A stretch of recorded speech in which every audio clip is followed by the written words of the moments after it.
A gente fez até agora um apurado de um histórico, é, passando do século XIX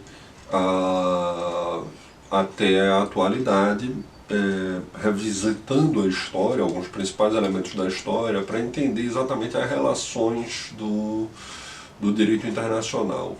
Agora, em todo o período, a gente sempre destaca e tem destacado o papel preponderante das relações bélicas, de como que elas vão desenhar as relações, primeiramente de forças, portanto de relações bélicas, e a partir desse desenho de relações de forças, aí que você vai ter o desenho das relações jurídicas, ou seja, as relações jurídicas são fruto e consequência das relações bélicas. E aí, partindo dessa premissa, a gente precisa aprofundar agora um pouco exatamente as características da guerra, de como funciona a guerra. Como funciona a guerra, inclusive na atualidade, principalmente na atualidade, né? Porque do ponto de vista histórico, é muito interessante a gente estudar as batalhas. Eu particularmente acho fantástico as batalhas do Aníbal contra o Império Romano. Acho um personagem histórico fantástico, espetacular. Poderia aqui a gente gravar vários vídeos falando sobre a sua criatividade, genialidade militar, acho impressionante e tal. Mas do ponto de vista para onde a gente quer chegar, vou tentar resumir e focar em alguns aspectos que me parecem mais determinantes. Primeiro elemento: a guerra é a política por outros meios. Isso já foi dito por Lenin, isso já foi dito por Karl von Clausewitz. A guerra é exatamente a política por outros meios, ou seja, a forma da extensão da política, você vai se expressar isso na guerra. Então a guerra, ela tem esse elemento. Um elemento determinante para a vitória, o triunfo ou derrota numa guerra é a capacidade produtiva, a capacidade de produção dos atores envolvidos na guerra. Ou seja, o desenvolvimento tecnológico de cada um dos lados envolvidos na guerra vai ser determinante para o resultado da guerra. Mas não só o desenvolvimento tecnológico. Como eu disse, o desenvolvimento das forças produtivas. E aí volta, sempre é bom repisar. As forças produtivas, elas são marcadas pelo desenvolvimento humano, pelo desenvolvimento da tecnologia e das condições da natureza. Ou seja, se você tem esses três elementos, eles são determinantes para o resultado de uma guerra. Você vai, por exemplo, no Maquiavel, ele vai dizer que os elementos para a guerra seriam ter homens, ter armas e ter dinheiro. E aí ele chega até a dizer que se você tem homens e armas, você até consegue o dinheiro. Bom, obviamente ele está se referindo a saquear. Mas isso tem um certo limite, porque essa análise que o Maquiavel vai fazer, lá em 1500 e pouco, uma análise mais marxista, uma análise marxista, você já fazendo uma perspectiva mais atualizada, você vai entender das limitações disso, porque ele estava falando de um cenário de guerra em que alguns recursos eram virtualmente infinitos. E a gente precisa entender que você precisa ter condições materiais para dar sustentação, por exemplo, para a alimentação, alimentação mesmo, de comida, para as tropas poderem se alimentar, não morrerem de fome, não morrerem de frio, e também munições para o armamento. Então você precisa de capacidade produtiva, e essa capacidade produtiva vai se dar. Tanto é necessário ter campos para produzir comida, como eu disse, como você ter de onde extrair minerais para poder e indústria para fabricação, ou seja, alterar a natureza para poder fabricar os equipamentos necessários para manter a reposição desses equipamentos. E aí também entra o elemento tecnológico.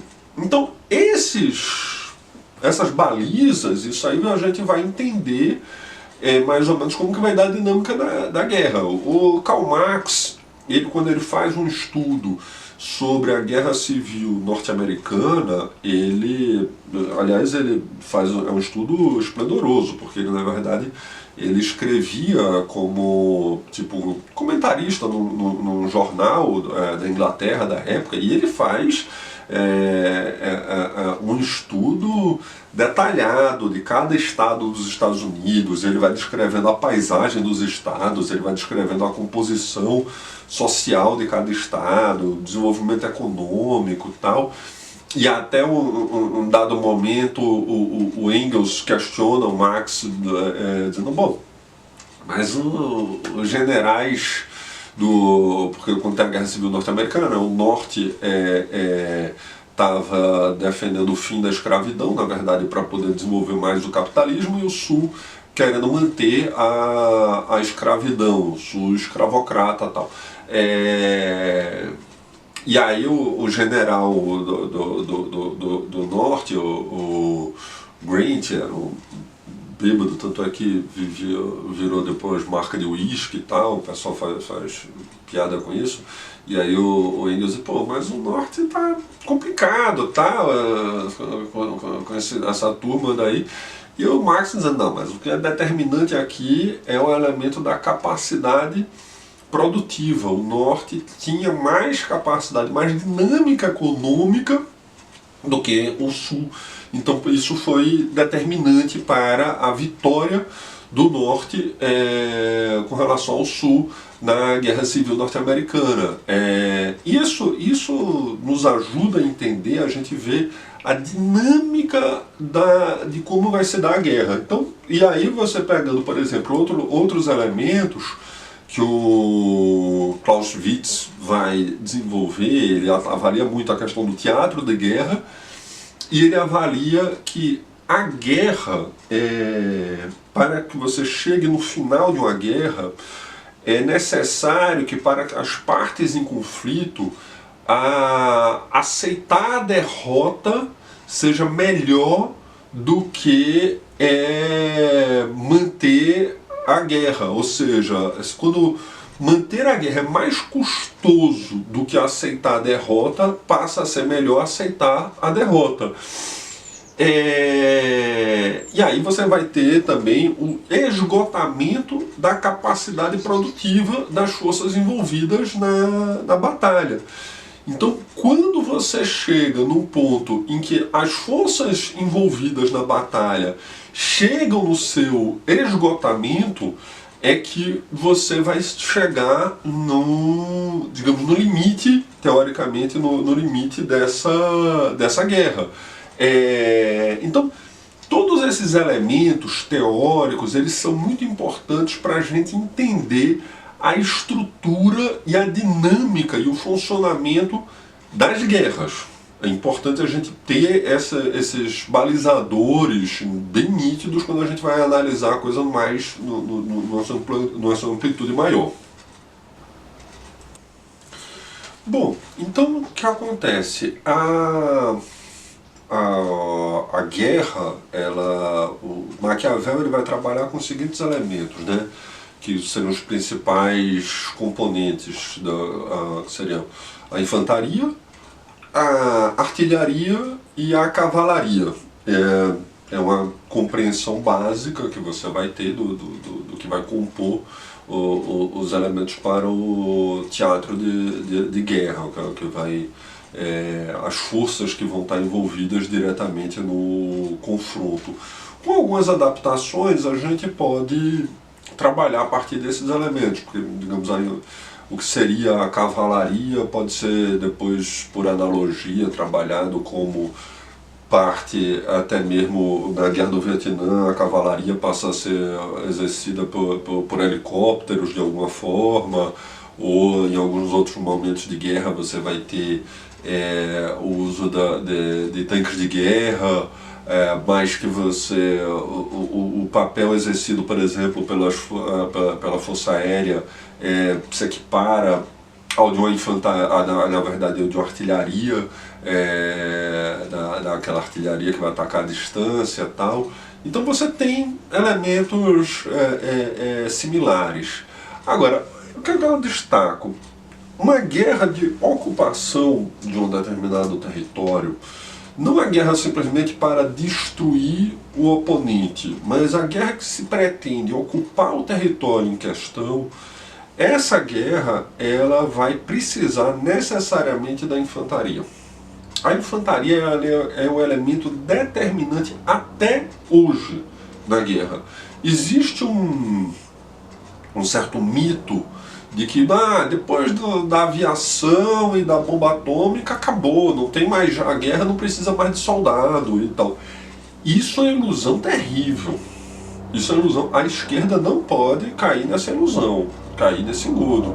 Até porque, primeiro, você vai depreciar muito o que seria a força, a ideia da própria resistência do povo numa determinada luta. Você vai achar que o povo não tem condições mais de enfrentar, porque se o que determina a guerra é somente o uso de bombas atômicas e aviões, então tirou completamente a possibilidade de outras formas de luta, que não é verdade. Não é verdade. A gente vai até depois aprofundar aqui um pouco ainda sobre o uso desses mecanismos da bomba atômica, da aviação e tal, mas o que eu queria destacar da importância da infantaria, ou seja, portanto de pessoas, de gente de carne e osso, é que hoje você ainda não tem uma capacidade produtiva de desenvolvimento de inteligência artificial e robôs que possam já hoje substituir o ser humano no campo de batalha. Pelo menos você pode até ter como uma força auxiliar, complementar, mas não uma substituição completa. Isso ainda está fora de cogitação. Como eu disse, no curto prazo. Pode ser até que amanhã ou depois surja alguma coisa, mas teria que haver uma capacidade produtiva de desenvolvimento para você ter uma produção e substituição desses equipamentos, que teria que ser muito grande.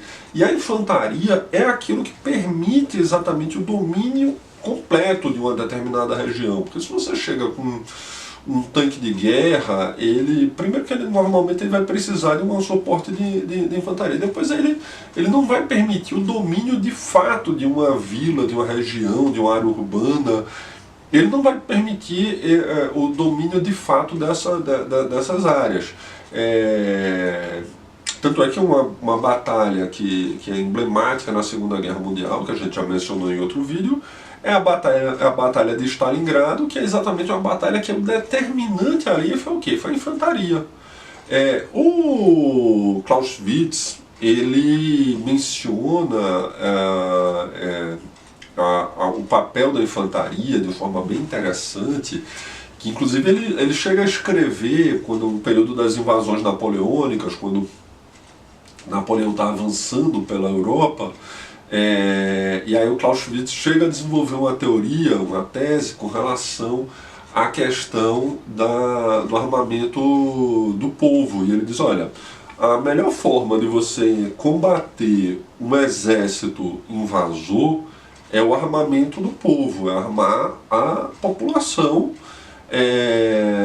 civil para que essa população possa enfrentar o exército invasor. Aí ele mesmo coloca depois o problema. Ele faz, bom, o problema é que depois que você armar o povo, quando você expelir o exército invasor, você depois vai ter um outro problema, que aí são os nobres, como que eles vão lidar com seus próprios camponeses agora armados.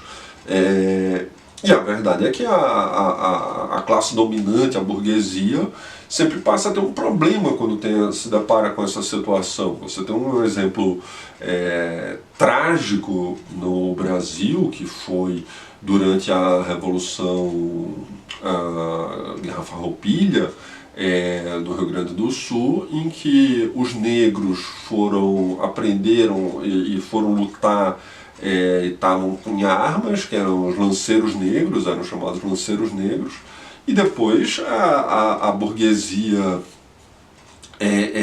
gaúcha massacra essa população, porque eles tinham se tornado excelentes combatentes e eles ficaram com receio de que eles iam passar a lutar contra as opressões, contra o domínio enfim, dos brancos, e aí fizeram emboscada, uma situação verdadeiramente trágica, com relação à história dos lanceiros negros. Então isso, o armamento do povo, ele é algo que de fato ele tem um elemento importante numa guerra.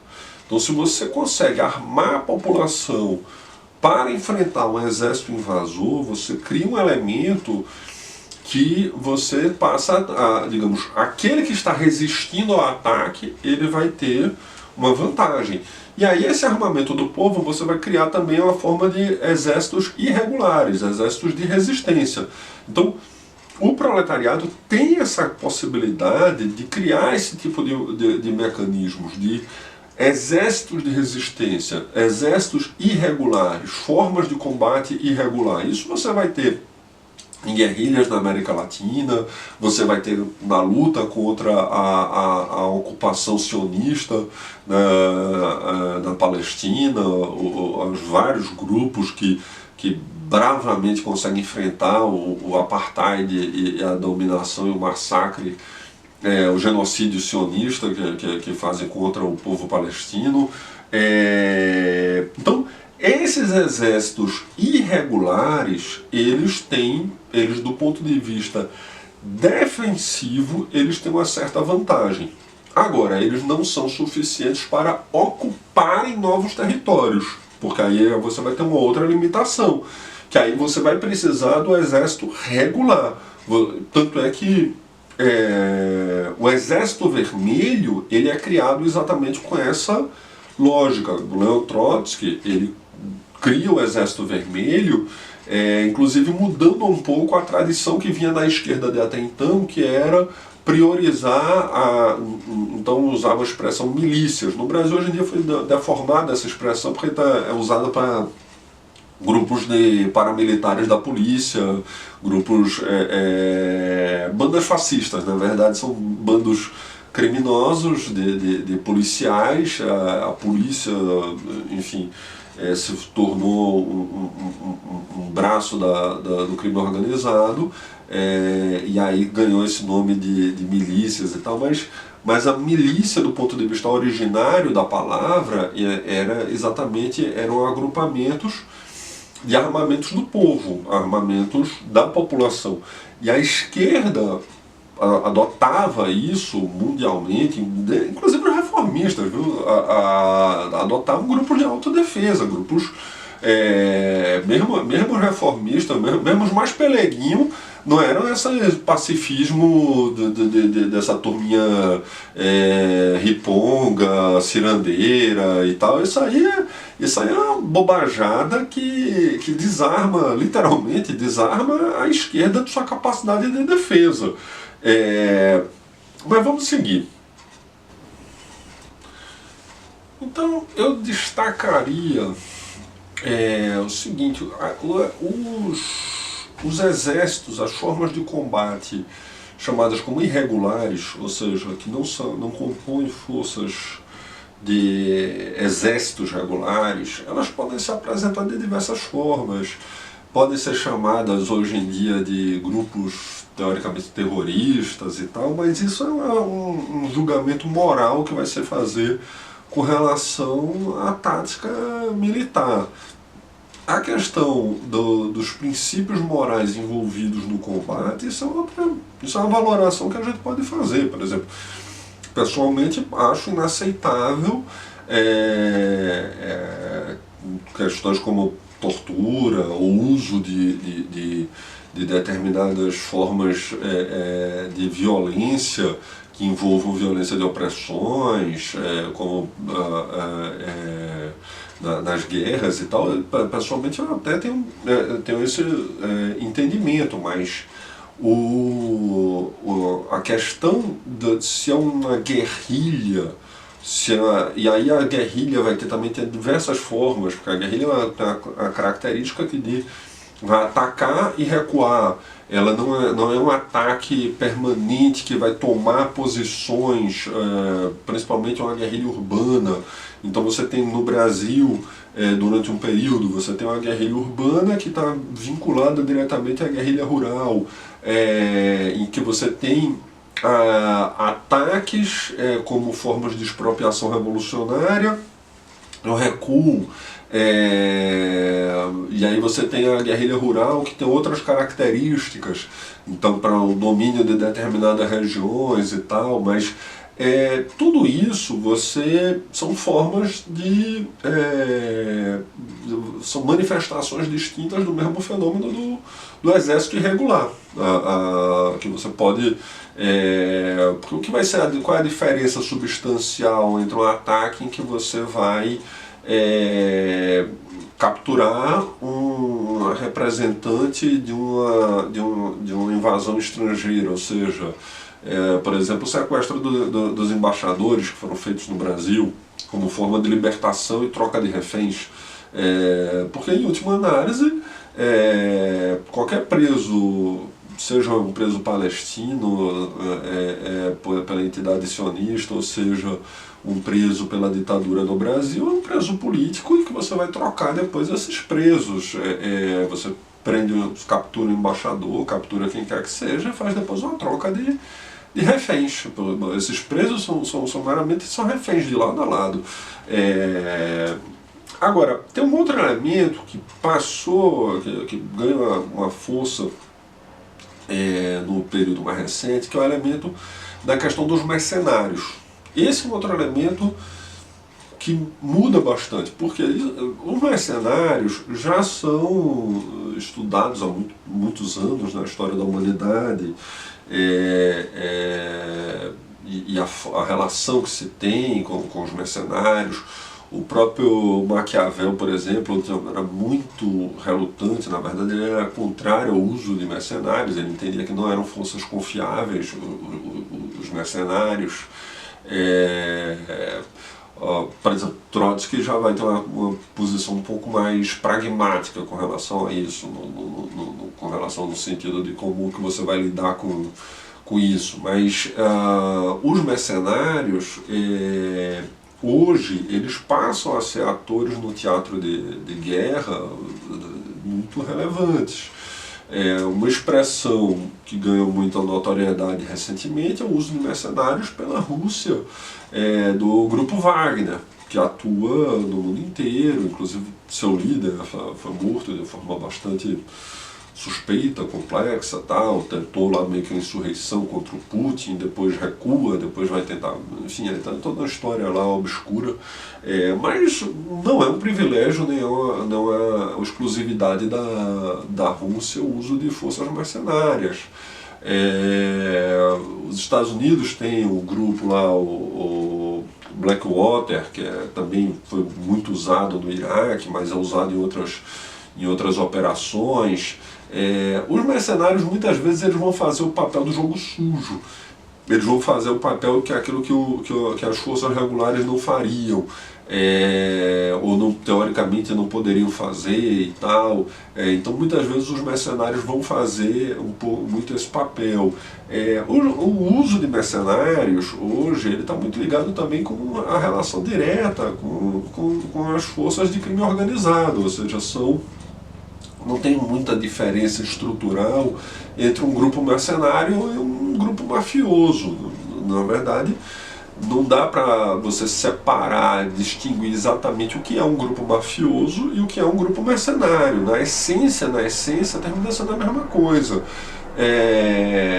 Por exemplo, quando o governo brasileiro, do PT, e quando Lula comete um erro crasso, trágico, que foi mandar para o Haiti tropas brasileiras, Lula preparou entregou para os milicos, para os militares brasileiros, condições em que eles passaram depois a se arvorar e querer fazer o que depois vieram fazer, que foi dar um golpe no Brasil.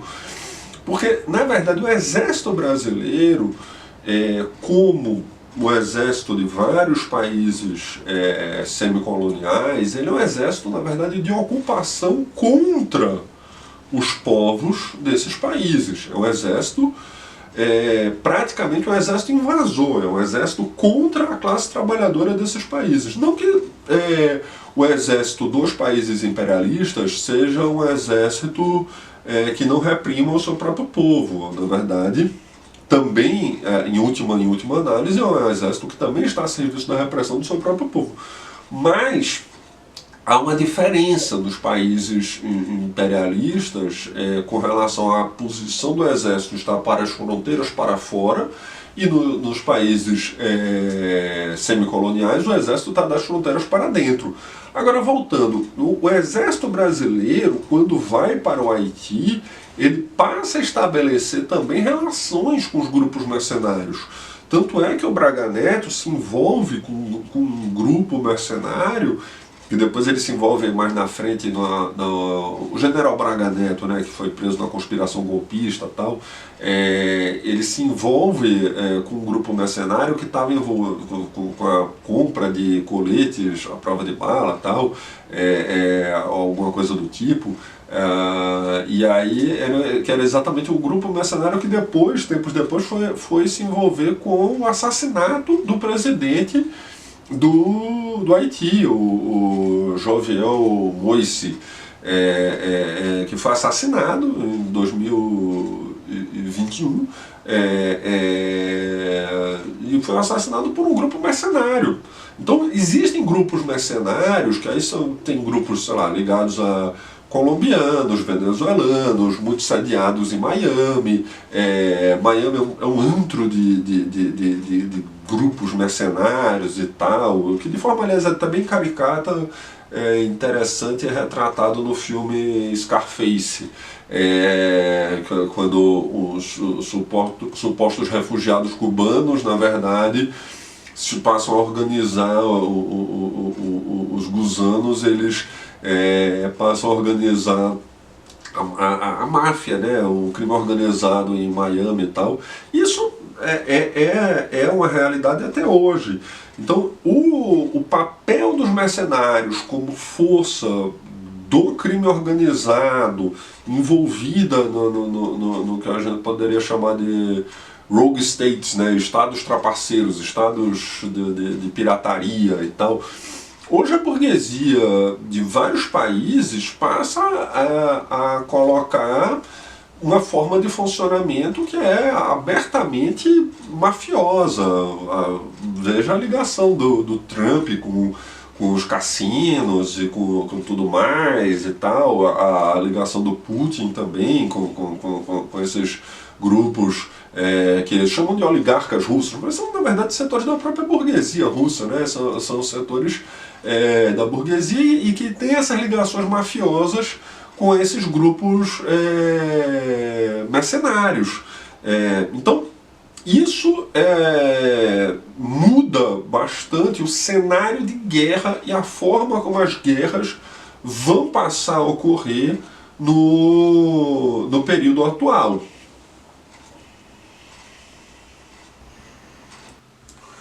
Bom, então a gente pode continuar analisando alguns aspectos fundamentais da guerra na atualidade. Nos últimos anos tem ocorrido uma série de mudanças na forma como se faz a guerra. Vários equipamentos, tecnologias têm mudado o panorama das guerras. Principalmente um elemento razoavelmente novo é o uso dos drones, a forma como tem se utilizado os drones, ou seja, o drone tem sido utilizado muito como se fosse, digamos, um míssil teleguiado de alta precisão e que é construído a um custo relativamente baixo, o que possibilita inclusive que grupos não convencionais usem dos drones, por exemplo, notadamente o Hezbollah usa bastante desse tipo de equipamento. A Ucrânia tem feito vários ataques com relação à Rússia com esse tipo de equipamento, mas me parece que o drone surge agora como um fato novo, mas de uma grande medida é um certo incremento no que seria já a artilharia que já existia antes, ou seja, um incremento, algo que está entre a artilharia e a força aérea. Mas é algo que poderá mudar de fato o cenário das guerras. Outro elemento que merece alguma atenção é o aspecto nuclear, o aspecto das guerras, do uso de armas nucleares, porque existem armas químicas, existem armas biológicas e existem armas nucleares. As armas químicas, principalmente, elas foram muito usadas na Primeira Guerra Mundial. A Primeira Guerra Mundial foi marcada pelo uso mais intenso desse tipo de arma química. Até onde se saiba, o único uso de armas nucleares foi feito pelos Estados Unidos no Japão, já no final da Segunda Guerra Mundial, como uma forma, na verdade, de dar uma sinalização de poder, uma forma de uso para sinalizar, demonstrar aquele novo tipo de armamento. Houve a corrida, a chamada corrida nuclear, em que você tem o uso desse tipo de armamento. Hoje tem um desenvolvimento muito grande das armas nucleares, a gente sempre tem que tomar muito cuidado com o que é propaganda, dos grupos que falam sobre si próprios e o que é verdade, mas existe muita questão sobre os tais dos mísseis hipersônicos e tal, torpedos supersônicos também e tudo mais, mas efetivamente também existem outras variantes de armas nucleares, que não é mais somente aquele tipo que foi usado lá atrás em Hiroshima e Nagasaki. Existem armas nucleares chamadas as armas nucleares táticas, ou armas nucleares enfim, de outros tipos de modalidades de armas nucleares. Existe, ou seja, a chamada bomba atômica, mas também tem a bomba H, a bomba de hidrogênio, bomba de nêutrons. Existem outros tipos de armas nucleares, mas independentemente das especificações técnicas que se possa ter sobre cada uma das variantes, mas a grosso modo o que se pode dizer: existem armas nucleares que são de um grande potencial, em que elas podem fazer uma grande destruição, destruir até uma cidade inteira de uma vez só. E existem as armas nucleares que têm um menor potencial, em que elas podem atingir determinado alvo, determinado objetivo, inclusive até com a possibilidade de transporte até por pessoas carregando essas armas no campo de batalha e disparando com algum tipo de equipamento de lançamento numa distância mais curta e cujo objetivo tem um enfoque mais preciso, assim. Então, esse tipo de uso de armas nucleares, ou, como eu disse, algumas variantes do que seriam, a gente pode chamar tudo de armas nucleares, mas na verdade a gente está simplificando aqui, a gente não está falando de modo exato, específico. esse tipo de uso pode ser que aconteça no período próximo, porque pode ser que venha a ser utilizado esse tipo de equipamento. O que é que acontece? Um revolucionário argentino, Nahuel Moreno, ele já faleceu nos anos 80, mas ele fazia uma avaliação sobre a possibilidade de risco de uma guerra nuclear, isso na época da Guerra Fria.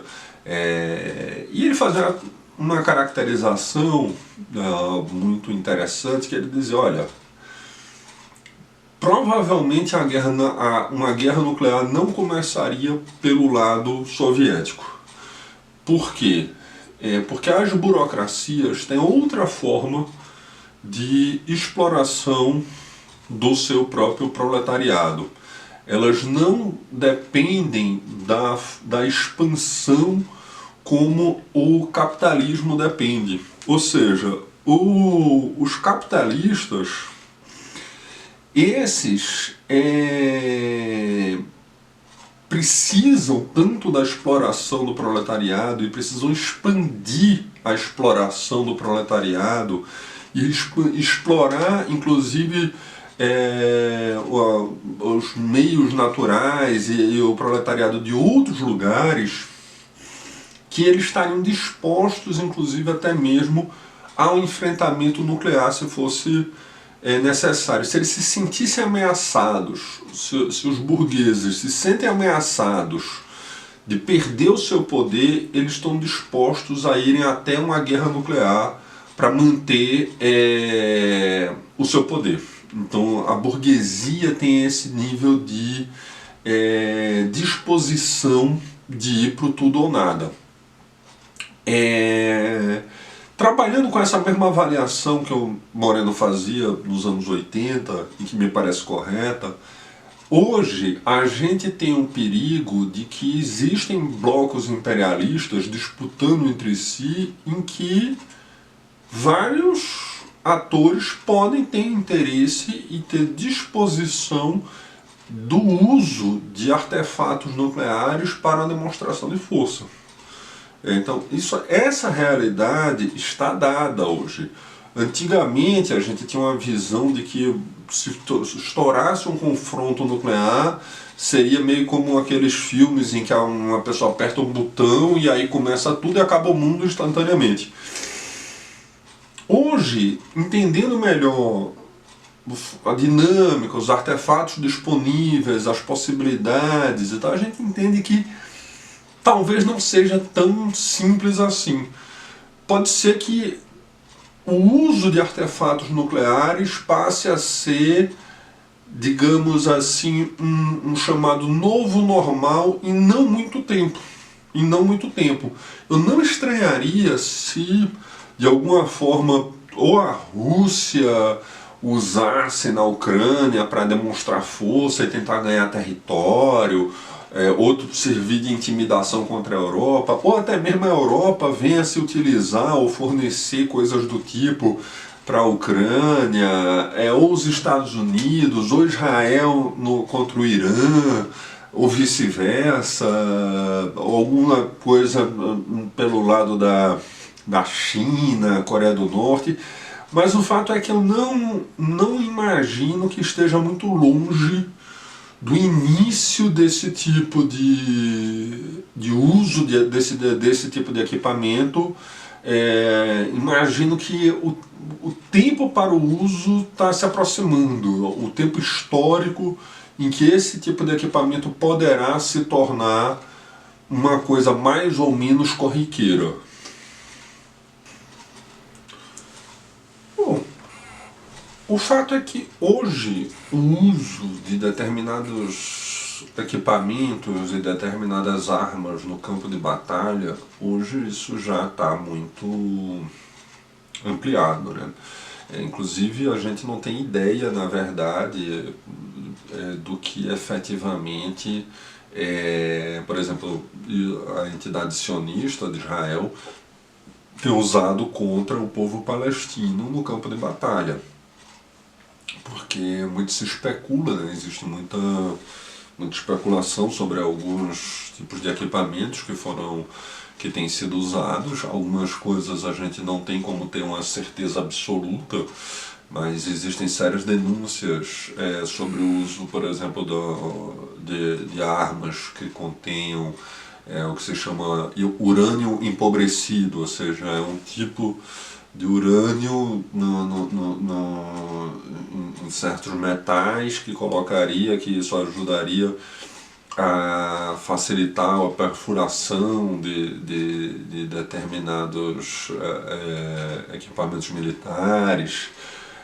Também o uso de fósforo branco, que é um tipo de equipamento muito sério, que queima muito, assim, que se toca na pele das pessoas, queima a pessoa viva de forma terrível.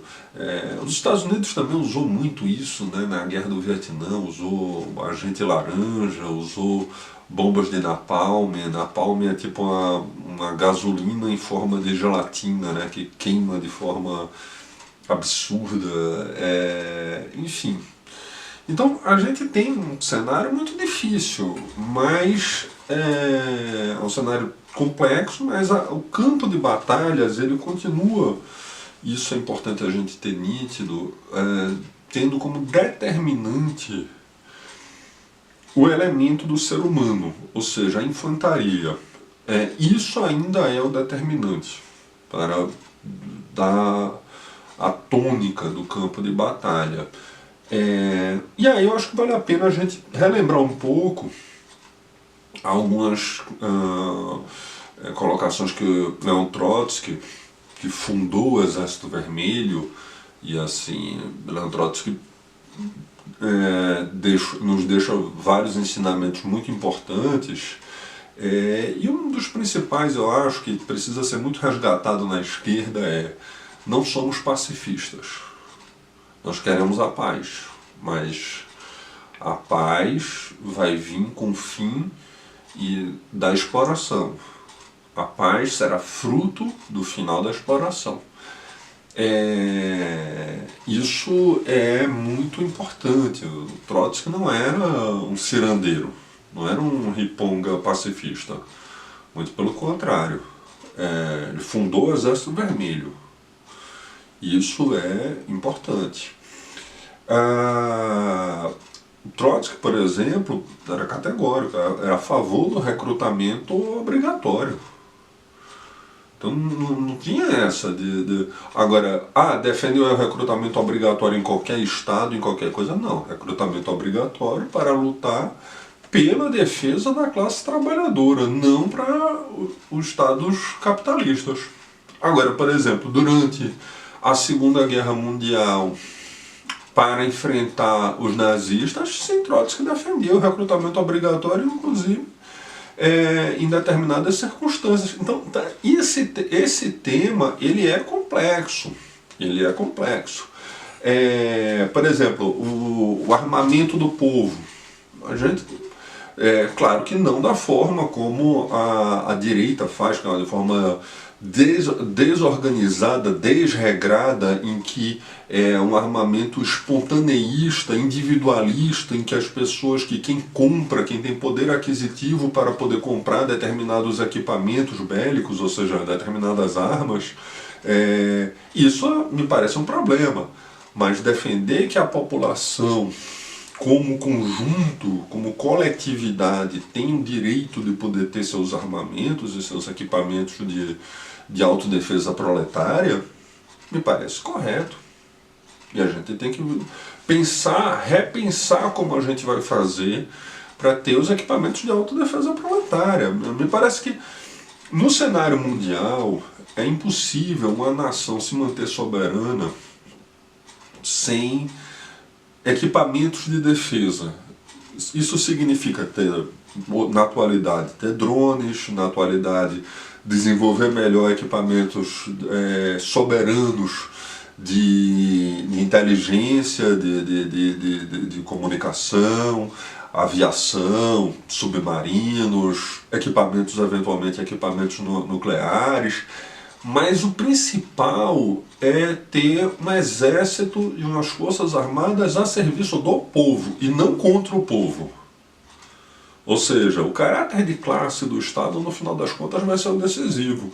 Porque hoje, Estados semicoloniais, como é o caso do Brasil, em que o exército é um instrumento contra o povo, não adianta você botar equipamentos muito potentes na mão deles que vão ser usados sempre contra o povo. Na verdade, eles não estão nem aí, na verdade, para a soberania nacional. Então, mas voltando para uma análise mais global, é importante a gente entender a dinâmica do que tem acontecido, de como tem mudado a dinâmica militar, porque por mais desenvolvidos que sejam determinados equipamentos do ponto de vista tecnológico, do ponto de vista de você ter um avião de não sei quantos milhões de dólares, você tem bombas e tal, mas muitas vezes a guerra é decidida lá no fronte, com a pessoa, com um soldado carregado de seus próprios medos, com determinados, às vezes, fuzis muito simples. Por exemplo, um fuzil muito simples de ser fabricado, que razoavelmente para a média é barato de ser fabricado, é muito leve e é muito eficaz, é o famoso AK-47. É um fuzil razoavelmente barato de ser fabricado, leve, fácil de ser utilizado, muito fácil de ser utilizado e extremamente eficaz para o objetivo que se pretende. Então, se você distribui na massa uma população para autodefesa contra uma invasão estrangeira, você distribui fuzis desse tipo, você vai dar muito trabalho para o invasor. O invasor não vai conseguir entrar com facilidade. Agora, claro, isso é uma política com relação a invasões estrangeiras, não é uma política para defesa de segurança pública. Defesa de segurança pública é você evitar que as pessoas passem fome, aí é outro debate. Mas eu estou falando aqui da questão de bélica entre estados, a questão bélica de defesa nacional. Mas enfim, o que é interessante é o seguinte, a gente precisa entender quais são as peças possíveis de serem movidas e como se pode, digamos, jogar o xadrez que existe hoje. Hoje, se surgisse um Estado proletário, por exemplo, eu acredito que ele teria que ter ele teria que ter disponível para si o uso, eventualmente, até mesmo de equipamentos nucleares, como forma de defesa, não como forma ostensiva de ataque, mas de defesa sim. Precisaria também desenvolver jatos e coisas do tipo, precisaria desenvolver eventualmente submarinos e tal, torpedos, dependendo da localização em que esse país tenha, mas isso são equipamentos de defesa. Mas o mundo que a gente está pela frente, na verdade, é muito mais complexo. Por quê? Porque quem está no poder hoje não tem nenhum Estado operário, e existe uma disputa interimperialista. Então o proletariado ainda está no estágio mais atrasado, precisa tomar o poder e na verdade precisa perceber que precisa tomar o poder. Então a gente está mais atrasado ainda. Agora as coisas podem dar saltos de qualidade, a gente espera que dê, a vida é dinâmica. Mas vamos tentar entender. Então eu acho que esses são os principais elementos bélicos para a gente entender, assim, eu acho que é determinante entender que sim, pode ser que o uso de artefatos nucleares passe a ser uma nova realidade, mas isso é o fim do mundo? Não, isso não é o fim do mundo, isso não é o fim da história, isso não é o fim das coisas. Não vai virar, assim, de uma hora para outra, um Mad Max, um Fallout, ou o que quer que seja, não, isso não... A vida é um pouco mais complexa do que a ficção. A ficção é interessante, mas a vida é mais complexa. Então, a gente vai acompanhando como que vão ser as mudanças no mundo real. Mas essas são as reflexões principais que a gente tinha para hoje sobre esse tema mais bélico, e vamos seguir com essa sequência de vídeos aí sobre a nova realidade, a nova ordem mundial. Muito obrigado, camaradas. Até breve.